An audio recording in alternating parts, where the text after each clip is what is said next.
So hello buddies, welcome back. आज हम जो है अपना जो टाइम कॉम्प्लेक्सिटी वाले क्वेश्चंस हम पिछले 2 वीडियो से डिस्कस कर रहे हैं उसका एंड करेंगे इस वीडियो के अंदर, और जितना भी बचा पोर्शन है हमारा उसको कवर करेंगे। तो चलो शुरू करते हैं। तो लास्ट लेक्चर के अंदर हमने ये वाला जो हमारा क्वेश्चन था जिसके अंदर हमने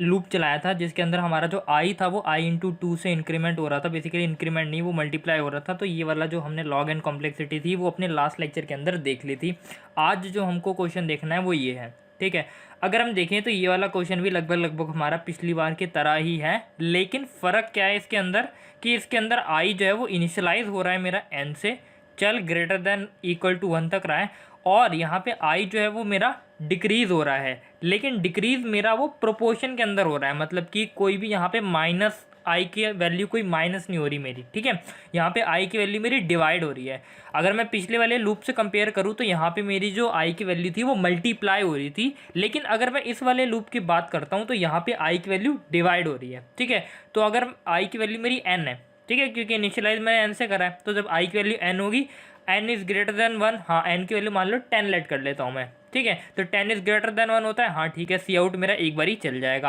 अब क्या होगा यहाँ पे 10 इज यहाँ पे आई की वैल्यू क्या हो जाएगी 10 डिवाइडेड बाई 2, मतलब कि 5 हो जाएगी।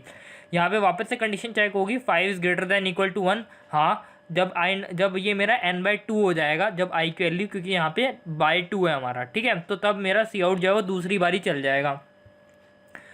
अब जब मैं वापस से 5/2 करता हूँ तो 5/2 क्या होगा मेरा 2.5, लेकिन इंटीजर वैल्यू क्या है मेरी 2, तो यहाँ पे 2 is greater than equal to 1, ठीक है। मेरा जो सी आउट है वो तीसरी बार प्रिंट हो जाएगा, ठीक है। उसके बाद अब यहाँ पे मैंने क्या करा, वापस से 2 डिवाइडेड बाई 2 कितना होता है मेरा 0,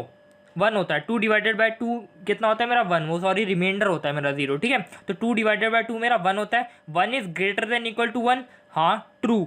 यहाँ पे इक्वल्स टू वाली कंडीशन मेरी ट्रू हो जाएगी, तो सी आउट मेरा दोबारा से चल जाएगा। दोबारा से चल जाएगा तो जब एन की वैल्यू मेरी जब आई की वैल्यू n/8 हो जाएगी, क्योंकि बेसिकली यहाँ पे हो क्या रहा है, बार बार हर एक स्टेप में जो वैल्यू है वो मेरी 2 से डिवाइड होती जा रही है। तो अगर मैं n/2 को 2 से डिवाइड करूँगा तो वो n/4 बन जाएगा। अगर मैं n/4 को 2 से डिवाइड करूँगा तो वो n/8 बन जाएगा। सिमिलरली n/8 को डिवाइड करूँगा तो n/16 बन जाएगा, ठीक है। और वही मेरा लूप चलता रहेगा। अब यहाँ पे जब ये 1 हो जाएगा तो 1 डिवाइडेड बाई 2 क्या होता है मेरा 0.5, integer value 0, 0 is greater than equal to 1, नहीं, कंडीशन हो जाएगी फॉल्स, तो उस केस में मेरा लूप रुक जाएगा। लेकिन मान लो मैं लेट करता हूँ, ये वाला लूप जो है वो मेरा एक पर्टिकुलर टाइम तक चलता है। वो पर्टिकुलर टाइम मैंने क्या लेट करा, k टाइम्स, कि मैं इस लूप को अगर k टाइम्स तक चलाता हूँ, अगर मैं k टाइम तक चलाता हूँ तो उस kth टाइम पे मेरे i की वैल्यू क्या होने वाली है। जिस तरीके से मैंने यहाँ पे एज्यूम करा था कि यहाँ पे 1 हो रहा था फिर 2 आ रहा था, मतलब कि मैंने एक पैटर्न डिटेक्ट कर लिया था यहाँ पे। अगर मैं वही पैटर्न यहाँ पे डिटेक्ट करूँ तो यहाँ पे पैटर्न मेरा क्या बन रहा है,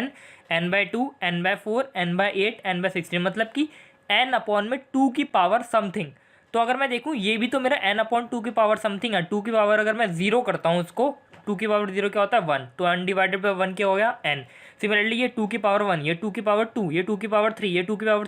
2 की पावर 4, मतलब कि अगर मैं इसको k टाइम्स चलाऊंगा तो कहाँ तक जाएगा ये n में 2 टू द पावर k, क्योंकि यहाँ पे k की वैल्यू मेरी रिप्रेजेंट कर रहा है कितनी बार ये चला है। k यहाँ पे i जो है वो अभी पहली बार चल रहा है, तो हम मानते हैं कि वो जीरो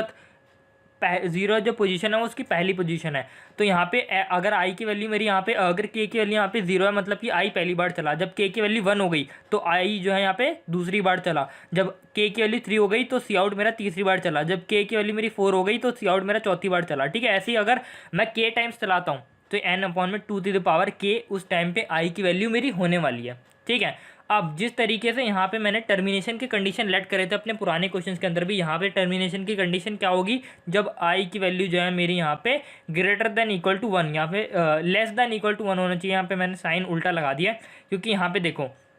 ये कंडीशन मेरी कब तक ट्रू रहेगी, जब आई की वैल्यू मेरी ग्रेटर देन इक्वल टू 1 रहेगी, मतलब कि ग्रेटर देन के लिए भी तो ट्रू रहेगी और साथ ही साथ इक्वल्स टू के लिए भी। तो एक मात्र कौन सी कंडीशन बन गई जिस पे ये लूप रुकेगा, जब आई की वैल्यू 1 से छोटी हो जाएगी। इसलिए ये वाला लूप की टर्मिनेशन क्या कंडीशन होगी, 1/1 स्मॉलर देन 1। तो आई की वैल्यू अगर मैंने बोला कि k टाइम तक चलाऊंगा तो kth टाइम पे आई की वैल्यू क्या होने वाली है, n में 2 टू द पावर k। तो आई के लिए अगर मैं n में 2 to power k smaller than 1 वाली कंडीशन अगर लगाता हूँ तो यहाँ पे n/2 टू पावर k को अगर मैं 2 टू पावर k को अगर मैं इधर ले जाता हूँ तो टू टू द पावर के जो है 1 से मल्टीप्लाई हो जाएगा और ये बन जाएगा 2 टू द पावर के। अब यहाँ पे अगर मैं इसको रिजॉल्व करता हूँ, दोनों साइड लॉग लेता हूँ, तो ये क्या हो जाएगा log n, और क्योंकि ये log a to the power b है जो कि मेरा होता है बेसिकली b log a, तो वो मेरा यहाँ पे कन्वर्ट हो जाएगा। log 2 की वैल्यू बेस अगर 2 है तो मेरा वो वैल्यू 1 होती है, 1 होती है, तो ये मेरा राइट हैंड साइड पे k रह जाएगा और लेफ्ट हैंड साइड पे मेरा log n हो जाएगा। हैंस यहाँ पे k की वैल्यू मेरे को पता चल गई। और लास्ट लेक्चर के अंदर मैं कवर करके आ चुका हूँ कि एक्चुअली में जो टाइम कॉम्प्लेक्सिटी है किसी भी प्रोग्राम की, वो अल्टीमेटली अगर मैं कह रहा हूँ कि वो k टाइम्स तक चल रहा है, तो अगर मैं k की वैल्यू फाइंड कर लेता हूँ तो हाँ मैं कह सकता हूँ कि k की वैल्यू ही मेरी उस प्रोग्राम की टाइम कॉम्प्लेक्सिटी होगी। तो यहाँ पे टाइम कॉम्प्लेक्सिटी मैं कह सकता हूँ इस प्रोग्राम की भी log n होने वाली है। और अगर मैं ध्यान से देखूँ तो ये वाला लूप और ये वाला लूप दोनों मेरे एक दूसरे के रिवर्स हैं। यहाँ पे क्या हो रहा है, मल्टीप्लाई हो रही है, मेरी आई की वैल्यू n तक पहुँच रही है। यहाँ पे क्या हो रहा है कि मेरी n जो वैल्यू है वो n से शुरू हो रही है लेकिन डिवाइड होते हुए वापस से 1 तक पहुँच रही है। ठीक है, ये दोनों लूप आपस में एक दूसरे के अपोजिट है, लेकिन जो यहाँ पे फॉर्मूला या फंडा फॉलो हो रहा है टाइम कॉम्प्लेक्सिटी का वो सेम है।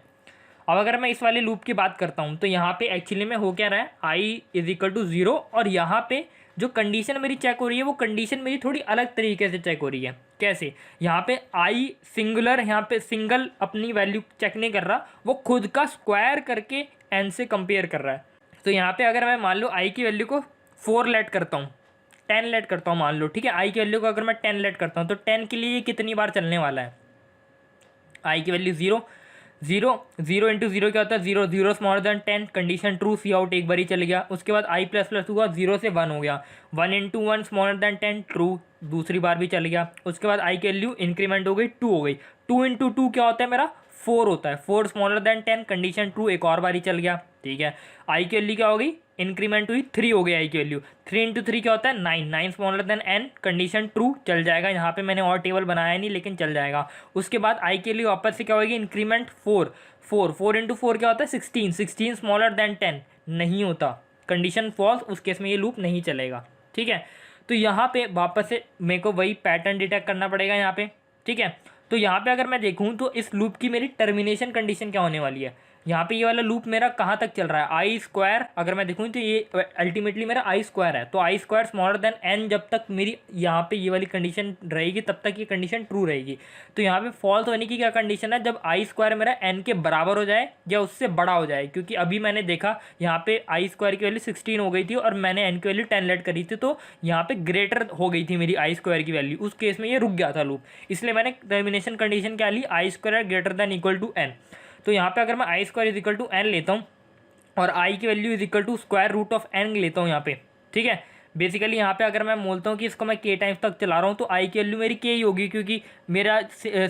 कोई पैटर्न मेरे को जो पैटर्न दिख रहा है यहाँ पे वो 0 + 1 + 2 + 3, तो अगर मैं के टाइम तक चलाता हूँ तो वो भी मेरा यहाँ पे आई के बराबर ही रहेगा, इसलिए यहाँ पे डायरेक्टली हमने आई से ही डील कर लिया। तो I square is equal to N, अगर स्क्वायर इस साइड चला जाएगा तो आई की वैल्यू मेरी स्क्वायर रूट ऑफ एन है, और मैं कह सकता हूँ कि इस वाले प्रोग्राम की टाइम कॉम्प्लेक्सिटी जो है वो मेरी O of square root of N है। ठीक है, यहाँ पे मैंने के टाइम्स तक क्यों नहीं चलाया, क्योंकि यहाँ पे पैटर्न आप खुद ही देख सकते हो 1 1 ऐड हो रहा है, तो अगर मैं बोलूँ कि इसको मैं के टाइम्स तक चला रहा हूँ तो अल्टीमेटली मेरा केथ, जब मेरा ये लूप के टाइम तक चल चुका होगा तो उस टाइम पे आई की वैल्यू भी मेरी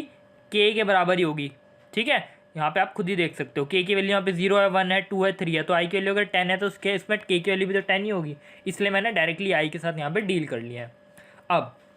यहाँ पे अगर मैं इस वाले प्रोग्राम की बात करता हूँ, देखो अब यहाँ पे ना हम क्या करेंगे, फास्ट फॉरवर्ड करेंगे, लूप को देखते ही डिटेक्ट कर लेंगे, क्योंकि हमने डीप के अंदर समझ लिया है कि किस तरीके से कोई भी लूप जो है वो काम कर रहा है। हमने अलग तरीके की टाइम कॉम्प्लेक्सिटी को देखना स्टार्ट कर लिया है कि अगर इस तरीके का लूप आता है तो ये इसकी टाइम कॉम्प्लेक्सिटी ये होने वाली है। ठीक है, तो हमने ओ एन देख लिया, ओ स्क्वायर रूट एन देख लिया, ओ लॉग एन देख लिया, ओ एन स्क्वायर देख लिया, ओ रूट, हाँ ये सारे हमने देख लिए। ठीक है, तो हमको पता चल गया, एक आइडिया होगा कि अगर हमको कोई डायरेक्ट लूप अब दे दिया जाता है तो हम देख के ही डिटेक्ट कर लेंगे कि उस लूप की टाइम कॉम्प्लेक्सिटी क्या होने वाली है। अगर मैं इस लूप को देखूँ, ये लूप मेरा 0 से लेके n-1 टाइम चल रहा है, मतलब लगभग ये ओ एन की टाइम कॉम्प्लेक्सिटी होने वाली है, तो मैं कह सकता हूँ इस वाले लूप की जो टाइम कॉम्प्लेक्सिटी है वो मेरी ओ ऑफ एन है। ठीक है, मैंने कैसे डिटेक्ट करा, अगर आपको नहीं पता तो आप इससे पहले के जो 2 पार्ट्स हैं मैंने बना रखे हैं उसको रेफर करके आ सकते हो। ठीक है, अगर मैं यहाँ पे इस वाले लूप को देखता हूँ तो ये वाला लूप भी मेरा 0 से लेके लगभग n टाइम्स तक चल रहा है, तो ये वाले लूप की टाइम कॉम्प्लेक्सिटी में मेरी ओ ऑफ एन है।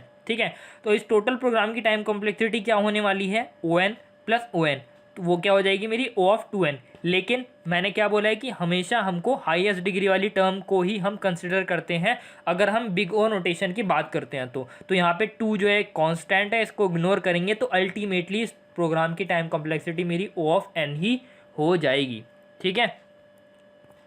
अब अगले क्वेश्चन पे शिफ्ट होते हैं। ये हमारे को एक क्वेश्चन दे रखा है, ठीक है। अगर मैं क्वेश्चन देखूँ यहाँ p इज इक्वल टू 0 है मेरा, इन आई जो है मेरा 1 से लेके n तक चल रहा है और i is equal to I into two. ये क्वेश्चन जस्ट मैंने अपने लास्ट लेक्चर के अंदर लास्ट क्वेश्चन कवर करा था, ठीक है। तो वहाँ से जब मैं इसको कंपेयर करता हूँ तो इस वाले मेरे लूप की जो टाइम कॉम्प्लेक्सिटी होगी वो मेरी लॉग एन होगी, क्योंकि यहाँ पे आई जो है वो मल्टीप्लाई बाय 2 हो रहा है और उस लॉग का बेस जो है वो मेरा 2 होने वाला है, क्योंकि आई जो है वो 2 से मल्टीप्लाई हो रहा है।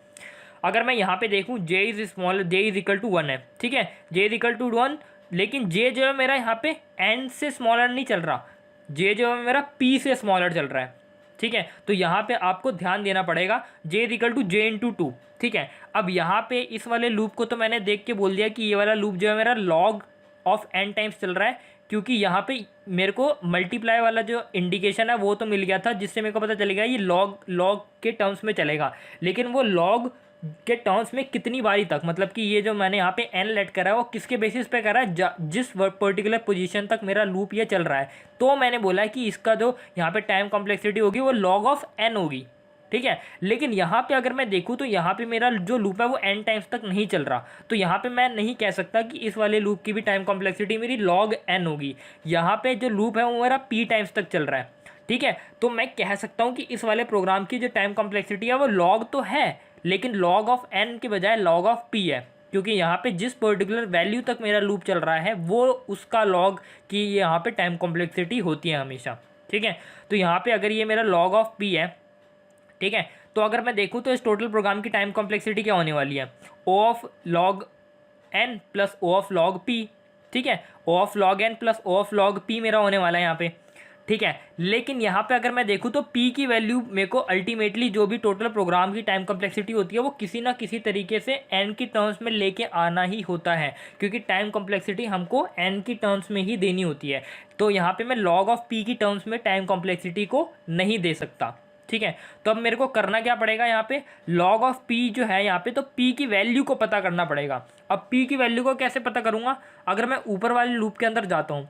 इस वाले प्रोग्राम की टाइम कॉम्प्लेक्सिटी अगर मैं log n कह रहा हूँ तो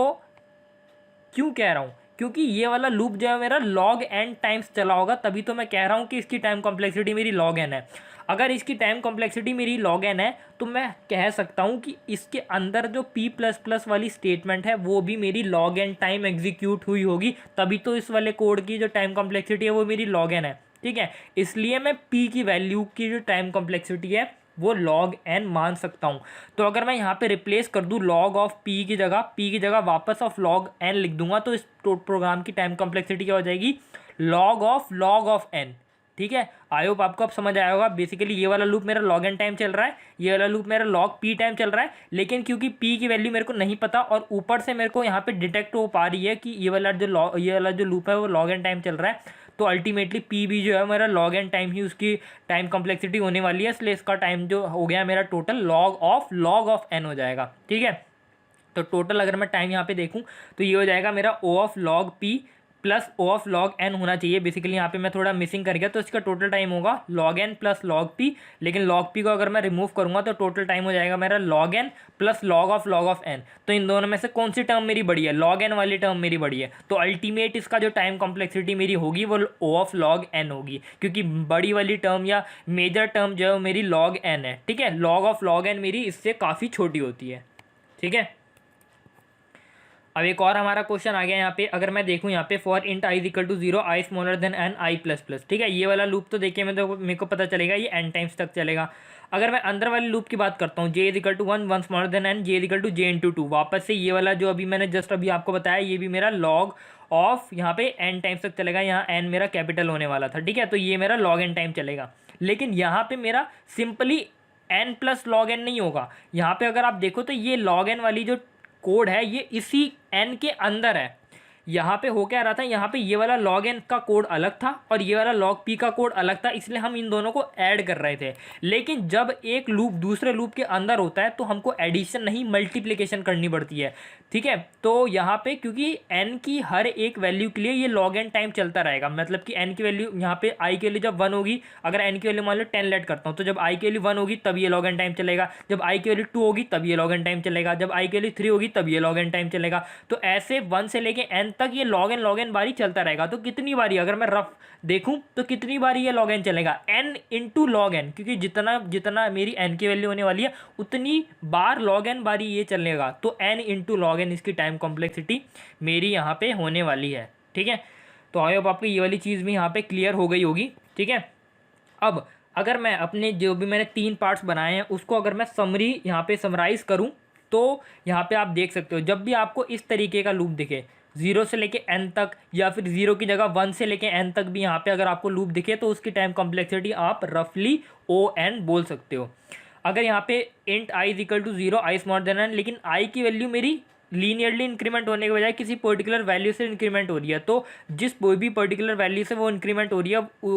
उस पर्टिकुलर वैल्यू से आप डिवाइड करते हो, वो उसकी टाइम कॉम्प्लेक्सिटी होगी। लेकिन जिस जैसे कि हमको पता है कि हमको हाईएस्ट डिग्री वाले टर्म को कंसिडर करना होता है, तो अल्टीमेटली इस वाले लूप की भी जो टाइम कॉम्प्लेक्सिटी होने वाली है वो O ऑफ n होने वाली है। अगर मैं इस वाले लूप की बात करता हूँ तो इसमें हमारा n से लेके 1 तक चल रहा है, ठीक है, मतलब कि इस वाले लूप का बस रिवर्स हो गया ये, तो इसकी टाइम कॉम्प्लेक्सिटी भी हमारी O n होगी। अगर मैं इस वाले लूप की बात करता हूँ तो ये 1 से लेके n तक चल रहा है, लेकिन ये 2 से मल्टीप्लाई हो रहा है, और हमको पता है जब भी मल्टीप्लाई का केस जहाँ भी आ जाए वहाँ पे log n की कॉम्प्लेक्सिटी होगी मेरी। और log n का बेस कहाँ से डिसाइड होगा, जिस पर्टिकुलर वैल्यू से वो मल्टीप्लाई हो रहा है मेरा लूप। तो यहाँ पे अगर मैं देखूँ, देखो इस वाले लूप के अंदर देखो तो यहाँ पे जो आई है वो मेरा 3 से मल्टीप्लाई हो रहा था, इसलिए यहाँ पे लॉग का बेस जो है यहाँ पे मैंने चेंज कर दिया, 3 कर दिया, ठीक है। तो आई होप आपको अब समझ आया होगा। अब यहाँ पे अगर मैं देखूँ तो यहाँ पे अगर डिवाइड का केस आ जाता तब भी मेरा जो टाइम कॉम्प्लेक्सिटी है वो O ऑफ log n रहने वाली है, और लॉग का बेस जो है मेरा जो फ्लो जिस तरीके से चेंज हो रहा है उससे डिसाइड होता है। अब यहाँ पे देख लेते हैं types of complexity function. Basically जैसे कि मैंने आपको बता ही दिया, अगर O ऑफ 1 मेरा यहाँ पे आता है तो उसको हम कांस्टेंट बोलते हैं। अगर मैं एग्जांपल देखूँ तो F N is equal to, अगर मेरे को 2 है, मतलब कि एक फिक्स्ड वैल्यू जब भी मेरी किसी फंक्शन किसी टाइम फंक्शन की हो जाती है उसका जो टाइम होता है वो हम O ऑफ 1 से ही डिनोट करते हैं, चाहे एफ एन की वैल्यू 2 हो, 5 हो, 100 हो, 5000 हो, कुछ भी। अगर मेरे को इस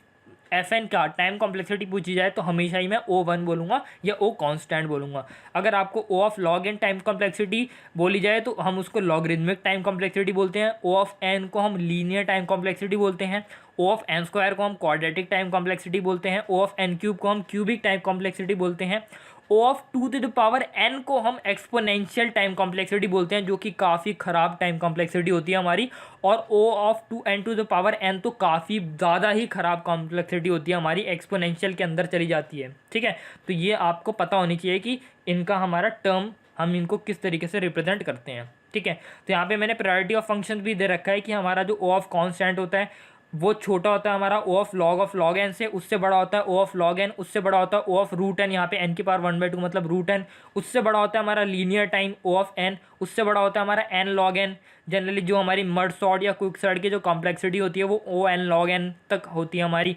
उससे बड़ा होता है हमारा O n स्क्वायर, उससे बड़ा होता है हमारा O n क्यूब, उससे बड़ा होता है हमारा O to the power O of n to the power k, उससे बड़ा होता है हमारा O of 2 to the power k। यहाँ पे हमारी एक्सपोनेंशियल टाइम पहुँच जाता है, यहाँ पे O of n to the power n उससे भी बड़ा होता है, और सबसे बड़ा होता है हमारा O of 2 to the power और 2, यहाँ पे मतलब 2 की पावर 2 है और उसकी पावर भी 2 है, ठीक है, मतलब एक्सपोनेंशियल का भी एक्सपोनेंशियल। तो इस ऑर्डर के अंदर हमको जो है टाइम कॉम्प्लेक्सिटी का फॉलो करना पड़ता है। मतलब कि अगर किसी पर्टिकुलर एल्गोरिथम की टाइम कॉम्प्लेक्सिटी n क्यूब है और किसी पर्टिकुलर की n स्क्वायर है तो कौन सा बेटर है, n स्क्वायर बेटर है, क्योंकि वो n क्यूब से छोटा है उसका टाइम। अगर किसी पर्टिकुलर टाइम की complexity log of log n है और किसी की n क्यूब है तो कौन सा बेटर है, log ऑफ log n वाला बेटर है, ठीक है। अब यहाँ पे मैंने जो है ग्राफ के थ्रू भी शो कर रखा है। देखो अगर आप देखो तो log n जो कांस्टेंट जो टाइम है हमारा, ये डार्क जो ग्रीनिश है ये हमारा कांस्टेंट टाइम शो कर रहा है। जैसे ही किसी पर्टिकुलर एल्गोरिथम की अगर मेरी जो टाइम कॉम्प्लेक्सिटी है वो ऑफ log n हो जाती है तो वो ये रहा यहाँ पे और n के लिए हमारा जो टाइम है वो ये येलो सेक्शन बता रहा है, O of n log n ये वाला सेक्शन हमारा बता रहा है इतना time. O of n square तो उसका n स्क्वायर का ग्राफ तो यूँ चला जाता है एकदम, ठीक है। मतलब अगर आप देखो तो यहाँ पे n की वैल्यू है और ये यहाँ पे टाइम आप मान सकते हो टाइम, ठीक है। तो यहाँ पे देखो एन की वैल्यू, और ये एन स्क्वायर एन जो हमारा एक्सपोनेंशियल टाइम है वो कितना यहाँ पे